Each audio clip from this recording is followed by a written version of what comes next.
Hello everyone, welcome back on cam TV. बच्चों, previous lecture तक हमने सर्कल चैप्टर को ख़त्म कर दिया। सर्कल चैप्टर के बाद हम आज उसके ही रिलेटेड एक चैप्टर शुरू करने जा रहे हैं, तो सब लोग फोकस बनाए रखिएगा। हम फिलहाल शुरू कर रहे हैं एरियाज़ रिलेटेड टू सर्कल। हमारा जो 12 नंबर का जो हमारा चैप्टर है उसके अंदर हमें जो पढ़ना है उसका थोड़ा बेसिक सबसे पहले हम जान लेते हैं कि हमें उसके अंदर पढ़ना क्या है। ठीक है, तो सब लोग यहाँ पे खास फोकस करके रखेंगे। चलिए, chapter number 12, area related to circle. देखिए, इस चैप्टर के अंदर हमें सर्कल के साथ रिलेट करने वाले अलग अलग शेप के बारे में जानना है, अलग अलग फिगर्स के बारे में जानना है, और फिर वो किस तरीके से रिलेट करते हैं एक दूसरे के साथ, उनके एरियाज़ किस तरीके से फाइंड करने हैं, वो सारी बातें हम यहाँ पे डिस्कस करेंगे। ठीक है, चलिए सबसे पहले तो मैं यहाँ पे एक सर्कल ड्रॉ कर देता हूँ। देखिए, ये जो सर्कल है उस सर्कल के अंदर नॉर्मल अगर मैं बात करूँ तो ये जो है सर्कल का, मैंने सर्कल चैप्टर के अंदर मैंने सारी बातें ऑलरेडी पढ़ा दी, लेकिन फिर भी एक बार यहाँ पर रिपीट करवा दे रहा हूँ। ये जो है बाहर का जो ये आपको टोटल पेरीमीटर दिख रहा है, ये जो पूरा रीजियन, माफ़ कीजिए, ये जो पूरा लेंथ है वो कहा जाता है उसका सर्कमफेरेंस, जो कि होता है 2πr। सारी बातें डिस्कस हो गई है। अंदरूनी जो एरिया होता है, जो रिकवर हुआ है, जो रीजियन अंदर रिकवर हुआ है, वो उसका एरिया होता है, जो होता है πr²। क्लियर? इस बात को आप लोग पहले याद रखिएगा, क्योंकि 12.1 एक्सरसाइज के लिए ये दो चीज़ों की ज़रूरत ज़्यादा पड़ेगी। ठीक है ना। अब बात करते हैं सेक्टर और सेगमेंट के बारे में, जिसके अंदर आपने 9th के अंदर थोड़ी बहुत इन्फॉर्मेशन ली होगी। अभी थोड़ा डिटेल में जान लेते हैं। जैसे देखो, मैंने यहाँ पे एक फिगर बनाई हुई है सर्कल के अंदर। ये दोनों मेरी रेडियस है, सेंटर O है और ये AB, जहाँ पे मेरी रेडियस क्या हो रही है, एक दूसरे को, हमारे सर्कल को टच हो रही है। तो यहाँ पे ये जो रीजियन कवर हुआ है, ये रीजियन, ये आपको जो यहाँ पे मैं शेडिंग पार्ट दिखा रहा हूँ, ये जो रीजियन यहाँ पे कवर हुआ है, उस रीजियन को हम कहते हैं सेक्टर। क्या कहते हैं? सेक्टर। और इस रीजियन के अलावा जो आपको ऊपर वाला जो पार्ट दिख रहा है, ये पूरा पार्ट जो दिख रहा है, वो भी क्या है? एक प्रकार का सेक्टर। बट ये छोटा है, इसलिए हम इसको क्या कहते हैं? Minor sector. क्या कहते हैं? Minor sector. ये बड़ा है, इसलिए इसको हम क्या कहेंगे? Major sector. क्लियर? ये समझ में आ गया सबको? एक माइनर सेक्टर है और एक क्या है? मेजर सेक्टर है। ओके, ऐसे ही एक फिगर में थोड़ी बाजू में ड्रॉ करता हूँ, तो आपको थोड़ा और क्लियर हो जाए कि यहाँ पे भी एक और सर्कल है मेरे पास। अब इस सर्कल के अंदर सेंटर से, जैसे मैंने यहाँ पे फिगर बनाई थी वैसे मैं फिगर बना रहा हूँ, और यहाँ पे मैं एक कॉर्ड यहाँ पे बना रहा हूँ। देखो, ये कॉर्ड मैंने यहाँ पे ड्रॉ कर दी, AB कॉर्ड साथ में ड्रॉ कर दी, सेंटर O है। तो एक चीज़ समझ लो कि हमारा जो सर्कल होता है ना, उसको डायामीटर या तो कॉर्ड, वो दो ही लाइन ऐसी है जो क्या कर सकती है? एक दूसरे को इंटरसेक्ट कर सकती है। मतलब कि मेरे सर्कल को दो अलग अलग टुकड़ों में डिवाइड कर सकती है। अगर डायमीटर डिवाइड करता है तो हम उसको सेमी सर्कल कहते हैं, बट अगर कॉर्ड डिवाइड करती है तो हम उसको सेगमेंट कहते हैं। क्या कहते हैं? सेगमेंट। यानी कि ये जो रीजियन आपको यहाँ पे मैं जो ये बता रहा हूँ, देखो, एक ये रीजियन हो गया, और ये पूरा रीजियन, इसमें ट्राइंगल भी आ गया, ये पूरा रीजियन, वो एक रीजियन आ गया। मतलब कि ये जो दो टुकड़े हुए उसको मैं क्या कहता हूँ? सेक्टर। ये छोटा है इसलिए उसको मैं कहूँगा माइनर माफ़ कीजिए, सेगमेंट, माइनर सेगमेंट। और ये बड़ा है इसलिए उसको मैं कहूँगा मेजर सेगमेंट। चलो, क्लियर हो गया ये बातें? क्लियर? ये हो गया मेजर सेगमेंट, ये हो गया माइनर सेगमेंट, ये हो गया माइनर सेक्टर, ये हो गया मेजर सेक्टर। ओके, अब इसी के अंदर एक और बात मैं बता देता हूँ। इसी सर्कल के अंदर यहाँ पे देखिए, 2 पॉइंट बन लेता हूँ, A और B। तो यहाँ पे देखो, ये कॉर्ड यहाँ पे मैं ड्रॉ करूँ, चाहे रेडियस में ड्रॉ करूँ, पर ये जो डिस्टेंस कवर हुआ, ये जो कर्व डिस्टेंस आपको दिख रहा है, वो क्या है? मेरी आर्क। क्या है? आर्क। कंस्ट्रक्शन में सीखे होंगे आर्क क्या है। क्लियर? तो ये जो है वो मेरी क्या है? आर्क। तो मैं आर्क को एक्चुअली में 2 पॉइंट से नहीं दिखा सकता हूँ। अगर मैंने 2 पॉइंट से दिखा दिया तो वो आर्क क्या हो जाएगी? कॉर्ड बन जाएगी। तो मुझे उसको 3 पॉइंट से दिखाना पड़ेगा। तो मैं कोई पॉइंट ले लेता हूँ यहाँ पे P, यहाँ पे कोई मैं ऊपर एक कोई पॉइंट ले लेता हूँ Q। तो यहाँ पे देखिए, ये APB, अब ये पूरा हो गया। हमें पता चल गया कि यहाँ से यहाँ A से B जाना है, लेकिन वाया P होके जाना है। मतलब कि ये जो डिस्टेंस कवर हुआ, उस डिस्टेंस को कहते हैं लेंथ ऑफ आर्क। क्या कहते हैं? Length of arc. और आर्क को इस तरीके से डिनोट किया जाता है। छोटी आर्क है ये देखो AQB, ये बड़ी आर्क है तो उसको ऐसे दिखाएंगे AQB। छोटी आर्क है इसलिए उसको मैं कहूँगा माइनर आर्क, ये बड़ी है इसलिए उसको मैं कहूँगा मेजर आर्क। चलो ये चीज़ क्लियर हो गया सब लोग को, आई होप सबको ये चीज़ क्लियर हो गया होगा। क्लियर। अब फॉर्मूलाज की ओर जाते हैं। हमें इस पूरे चैप्टर में दो फॉर्मूला पढ़ने हैं, एक मेरे सेक्टर के लिए और एक मेरी आर्क के लिए। सेगमेंट का हमें फॉर्मूला पढ़ना नहीं है, सेगमेंट के फॉर्मूला हमें डिराइव करने हैं। क्लियर। चलो सेक्टर मतलब कि मैंने ऊपर यहाँ पे आपको बता दिया ये सेक्टर है, तो सेक्टर का एरिया क्या होगा, तो यहाँ पे देखो ये जो दो रेडियस है ना उसके बीच में कोई एक एंगल बन रहा है, और एक एंगल ऐसे ऊपर की साइड भी बन रहा है जिसको आप रिफ्लेक्स कहते हो, एक एंगल यहाँ भी बन रहा है। ओके, तो ये जो नीचे की साइड एंगल बना उस एंगल को सपोज मैं कहता हूँ थीटा, ट्रिग्नोमेट्री में आ गया, इसको मैं क्या कहता हूँ थीटा, और ये थीटा जो है वो मेरे इस सेक्टर के लिए एंगल बना। तो यहाँ पे सेक्टर का अगर मुझे एरिया ढूंढना हो, क्या एरिया ऑफ सेक्टर, अगर मुझे सेक्टर का क्या ढूंढना हो, एरिया ढूंढना हो, तो उसका मेरे पास फॉर्मूला क्या है, उसका फॉर्मूला मेरे पास है pi r square theta by 360। क्या फॉर्मूला है मेरे पास, पाई आर स्क्वायर थीटा बाई 360, जिसमें मेरा थीटा क्या है, तो ये रहा, मेरी रेडियस क्या है, ये रही 360। तो वैसे मेरे पास पाई की वैल्यू भी आपको पता है 22/7 या 3.14। तो इसके अंदर आपको ध्यान ये रखना है कि अगर आप माइनर सेक्टर ढूंढ रहे हो तो आप थीटा ये वाला लोगे, ये देखो ये रेड कलर से दिख रहा है वो, और अगर आप मेजर सेक्टर ढूंढ रहे हो तो ये जो डॉट लाइन से ये थीटा दिखा है मतलब कि रिफ्लेक्स, अगर ये है तो 360 में से इसको निकाल दो तो जो मिलेगा वो मेरा क्या हो जाएगा, मेजर सेक्टर का एरिया। ओके, तो ये फॉर्मूला एक सबसे पहले आप लोग याद कर लीजिए, बहुत काम का फॉर्मूला है, ये फॉर्मूला आपको बहुत ही ज़्यादा काम में आएगा। ठीक है, चलिए अब बात करते हैं आर्क। तो आर्क के लिए हमें उसकी लेंथ ढूंढनी है, क्या लेंथ, जिसको हम लेंथ ऑफ आर्क कहते हैं, और शॉर्ट में हम उसको स्मॉल एल से दिखाते हैं। ठीक है, समझ में आई बात, शॉर्ट में हम उसको कैसे दिखाते हैं, स्मॉल एल से दिखाते हैं। चलिए अब लेंथ ऑफ आर्क का फॉर्मूला बनता है pi r theta by 180, pi r theta by 180, दोनों मिक्स ना हो जाए, ध्यान रखना, क्योंकि यहाँ भी थीटा क्या है, तो यहाँ पे देखो ये जो यहाँ पे ऐसे मैंने दो रेडियस बना दी, तो ये जो बीच में एंगल बनेगा वही मेरा क्या रह जाएगा, थीटा। आर की वैल्यू मेरी क्या हो जाएगी, ये है वो। क्लियर। तो लेंथ ऑफ आर्क मतलब कि ये जो डिस्टेंस है वो अगर मुझे ढूंढना है तो वो मेरी क्या हो जाएगी, लेंथ ऑफ आर्क। ठीक है, सो बच्चों फॉर्मूला वाला जो पोर्शन है और बेसिक पोर्शन है वो यहाँ पे ख़त्म हुआ। सारी चीज़ों को एक बार अच्छे तरीके से देख लीजिए, इस तरीके से लिख लीजिए, फटाफट से स्क्रीनशॉट ले लीजिए।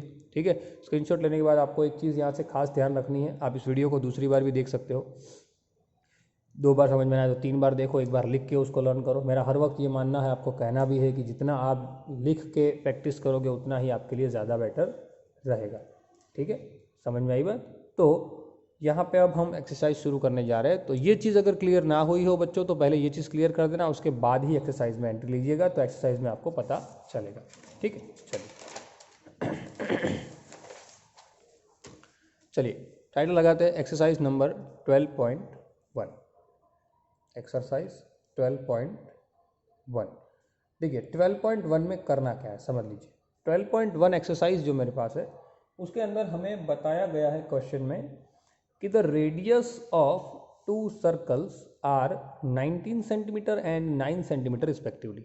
मेरे पास 2 सर्कल है अलग अलग, तो उसका जो डेटा है उस डेटा को मैं ज़रा लिख देता हूँ।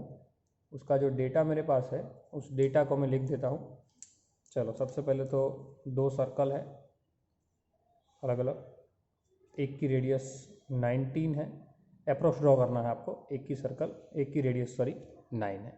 अब find the radius of circle which has the circumference equal to the sum of the circumference of this 2 circle. मतलब कि कोई एक ऐसे सर्कल की रेडियस को ढूंढो जिसका सर्कमफेरेंस इसके सर्कमफेरेंस और इसके सर्कमफेरेंस के टोटल जितना हो, ऐसा स्टेटमेंट है।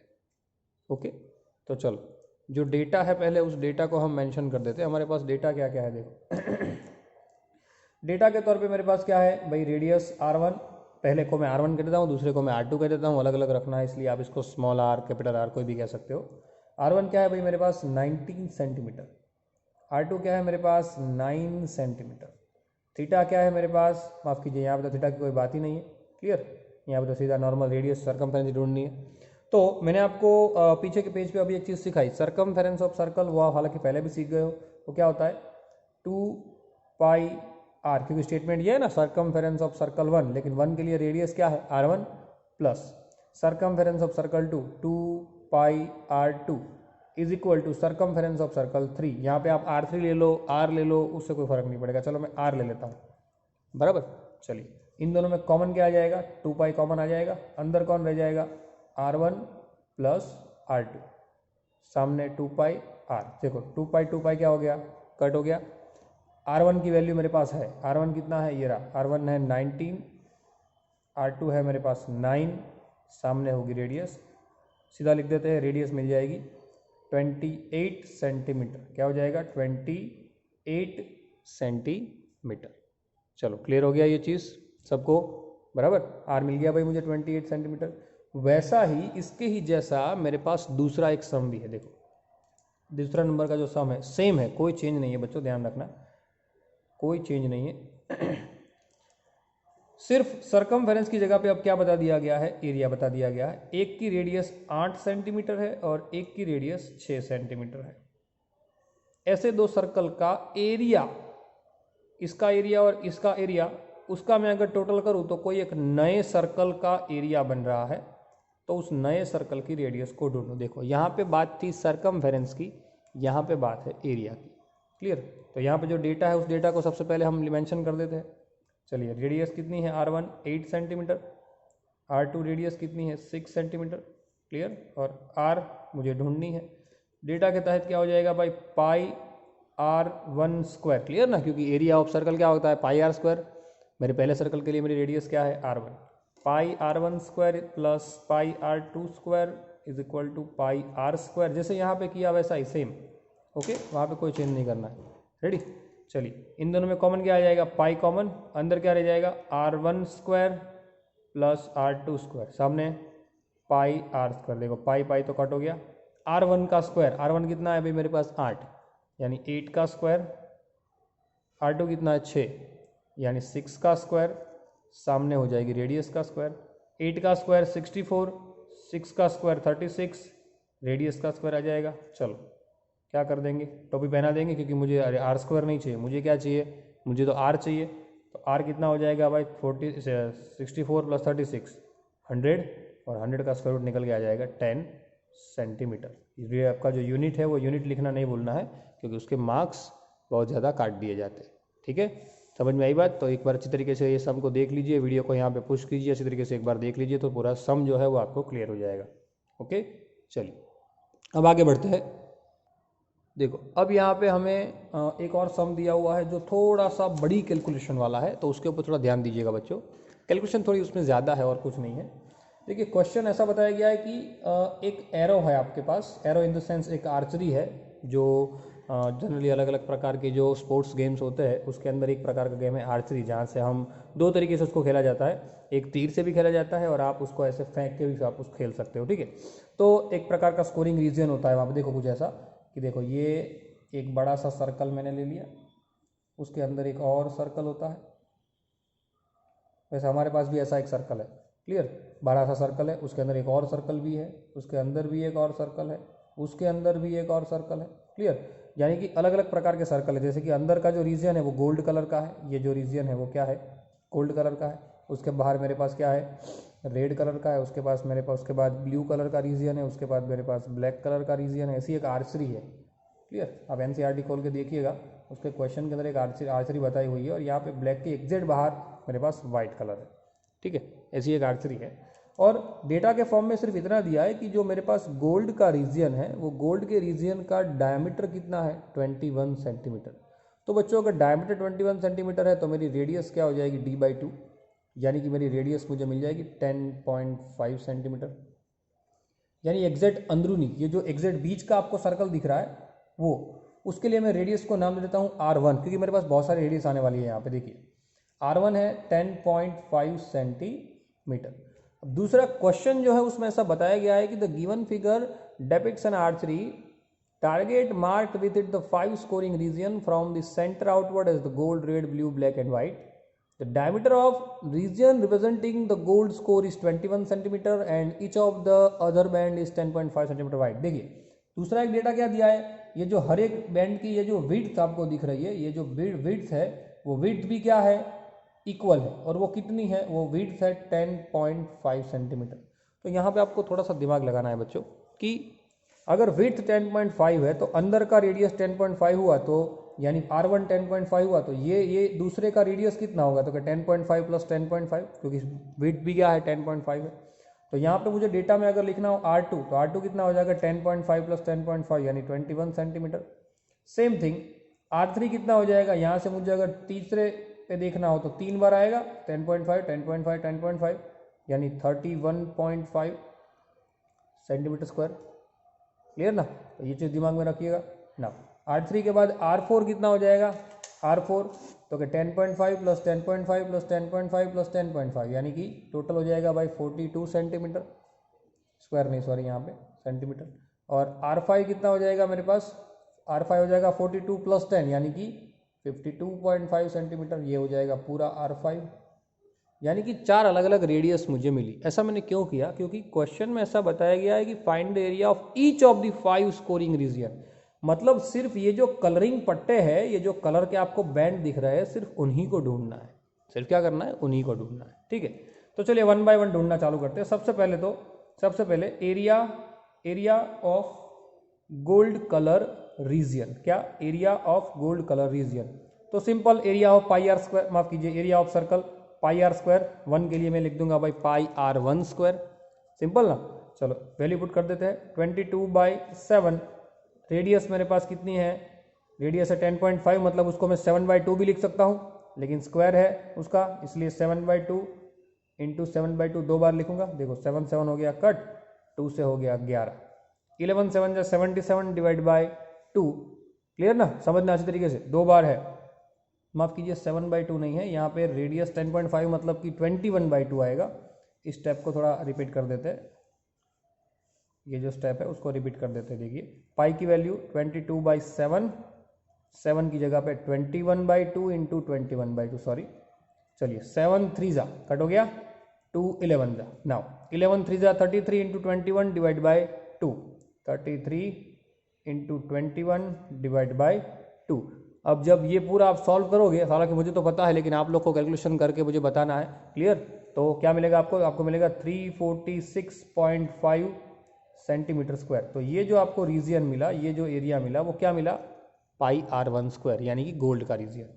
अब बच्चों खास अब ध्यान रखना है कि जब मैं गोल्ड कलर का रीजियन ढूंढ रहा था तो वो सीधा हो गया, बट जब मैं उसके बाद का जो कलर है उसका मैं रीजियन ढूंढूंगा, मतलब कि मैं अगर ढूंढ रहा हूँ area of red colour region, area of red colour region, red colour region में अगर ढूंढूंगा तो मुझे करना क्या पड़ेगा, देखो फिगर में, अगर मुझे इस रेड के कलर को ढूंढना है तो इस पूरे रेड में से इस गोल्ड को हटा देना पड़ेगा। ये पूरे रेड से अगर मैं गोल्ड हटा दूंगा तो ही मुझे मिलेगा। तो पूरे रेड, उसके लिए तो मेरे पास रेडियस क्या है पाई आर 2, माफ कीजिए रेडियस क्या है R2, तो उसका एरिया क्या होगा पाई आर 2 स्क्वायर। उसमें से गोल्ड का एरिया क्या था, पाई आर 1 स्क्वायर। यहाँ पे बच्चों एक मिस्टेक होती है, क्या होती है कि हम पाई को कॉमन ले लेते हैं, पर कॉमन लेने की जरूरत नहीं है, क्योंकि ये ऑलरेडी मैंने ढूंढा हुआ है, ये रहा ऊपर मैंने ऑलरेडी ढूंढ लिया ना ये, तो उसकी वैल्यू सीधी रख देंगे। कितनी मिली थी हमें, 346.5 क्लियर सेंटीमीटर स्क्वायर, तो यहाँ पे लिखने की जरूरत नहीं है। चलिए पाई आर 2 स्क्वायर को कैलकुलेट कर देते हैं। पाई की वैल्यू 22/7, R2 मेरा कितना है, R2 ये रहा 21 इंटू 21, क्लियर स्क्वायर है इसलिए, चलो 7 3 जा 33 इंटू 21 जब आप कर दोगे, क्योंकि 22 3 जा माफ कीजिए 66 इंटू जब आप 21 करोगे तो आपको वैल्यू मिलेगी 1386। क्या मिलेगा, 1386। उसमें से जब आप 346.5 सेंटीमीटर स्क्वायर निकालोगे तो आपको आंसर मिल जाएगा 1039.5 सेंटीमीटर स्क्वायर। क्लियर, तो ये क्या हो जाएगा आपका एरिया ऑफ रेड कलर। अब मेन बात, दिक्कत अब आती है, ठीक है, इसी पेज में मुझे समझाना पड़ेगा आपको कि देखिए यहाँ पे मैं समझा देता हूँ साइड में।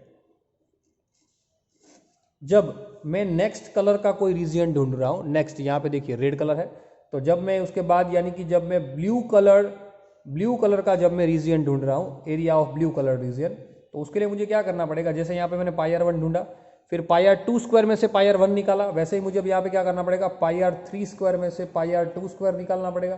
तो यहाँ पे बच्चे क्या करते हैं, ये जो आंसर आया ना उसको यहाँ पे निकाल देते हैं, ऐसा नहीं हुआ, ये पाई आर 2 है, क्या है पाई आर 2, तो ये जो मिला ना आपको, ये वो आपका पाई आर 2 है, मतलब हमें उसको निकालना है यहाँ से। समझ में आई बात, क्लियर। चलिए 22/7, R3 कितना है भाई 31.5, मतलब कि 315/100 इंटू 315/100। चलो क्लियर, -101039.5। ओके चलिए, अब इन सब को आप जैसे कैलकुलेट करोगे तो ये पहले इन तीनों को मल्टीपल करो, 7 से डिवाइड करो, जो आंसर आता है वहाँ से एक पॉइंट को क्या कर लो, कट कर लो। क्लियर, क्या कर लो, एक पॉइंट को वहाँ से क्या कर लो, कट कर लो। और एक पॉइंट को आप जैसे वहाँ से कट करोगे और जो आंसर आए उसमें से 1039.5 निकालोगे तो आपका आंसर निकल के आ जाएगा 1732.5। 1732.5 ये मिल जाएगा आपको ब्लू कलर का रीजन। समझ में आई बात? सो बच्चों इस तरीके से वन बाय वन आपको क्या करते जाना है, रीजन ढूंढते जाना है। तो अब आपको दो चीज़ें और ढूंढनी बाकी रही, क्या, एक area of black, area of white. तो ब्लैक के लिए क्या करोगे, जैसे यहाँ पे 3 में से 2 को निकाला, वैसे यहाँ पे पाई आर 4 में से क्या निकाल दूंगा मैं, पाई आर 3। वैसे ही वाइट कलर के लिए मुझे क्या करना पड़ेगा, पाई आर 5 स्क्वायर में से क्या निकालना पड़ेगा, पाई आर 4 का स्क्वायर। यानी कि ये दोनों चीज़ें अगर आप कैलकुलेट कर लेते हो तो आपको सीधा आंसर मिल जाएगा। समझ में आई बात? ये दोनों की दोनों चीज़ें आपको बच्चों होमवर्क में दे रहा हूँ, आप लोग को ये प्रैक्टिस करनी है और आंसर मुझे कमेंट सेक्शन के अंदर लिख के देना है। खास कमेंट सेक्शन में इसका आंसर मुझे आप लोगों को लिख के देना है। समझ में आई बात? कोई कहीं पे भी कोई मिस्टेक होनी चाहिए नहीं। ओके चलिए, अगर आपको प्रॉब्लम लग रही है, डाउट लग रहे तो आप मुझे सीधा पूछ सकते हो। चलिए, इसके बाद एक छोटा सा MCQ है, उस MCQ को थोड़ा साइड कर देते हैं। MCQ जो है उसमें क्या बताया गया है, 4th नंबर, माफ कीजिए 5th नंबर का जो है वो MCQ जो है उसमें बताया गया है कि tick the correct answer in the following and justify your answer. ऐसा बताया गया कि perimeter and area of circle is numerically equal, उनकी वैल्यू सेम हो सकती है। क्लियर, न्यूमेरिकली इक्वल मतलब क्या, यहाँ साइड कर देता हूँ। न्यूमेरिकली इक्वल का मतलब क्या होता है कि भाई 2 पाई आर और पाई आर स्क्वायर दोनों इक्वल है, यानी कि एरिया और सरकमफेरेंस इक्वल है, तो रेडियस को ढूंढो। देखो इसमें तो सीधा हो गया, पाई कट, सॉरी 2 नहीं, माफ कीजिए, पाई कट, फिर आर स्क्वायर में से एक आर कट, तो यहाँ पे 2 रह गया, यहाँ पे आर रह गया, 2 कट नहीं हुआ है, तो रेडियस मिल गई 2 सेंटीमीटर। सिंपल, जो आपका ऑप्शन ए है। तो ये तो बहुत ईजी है, उसमें कोई इतना तीर नहीं मारना है। तो बच्चों यहाँ पे हमने 12.1 जो है उसको क्लियर कर दिया है। हमने जिस तरीके से पढ़ा है उसको आप फटाफट से एक बार देखिएगा, रिकैप कीजिएगा, कहीं पे कुछ प्रॉब्लम लगे तो आप मुझे डायरेक्ट पूछ लीजिएगा। ठीक है, ये दो चीज़ें खास, ये दो चीज़ों का आंसर लेके आना है। एरिया ऑफ आपको लेके आना है area of black region, area of white region, और एरिया ऑफ ब्लैक और एरिया ऑफ वाइट का आंसर मुझे कॉमेंट सेक्शन के अंदर लिख के बताना है। ठीक है, सो बच्चों मिलते हैं अगले लेक्चर में। Till then, thanks a lot.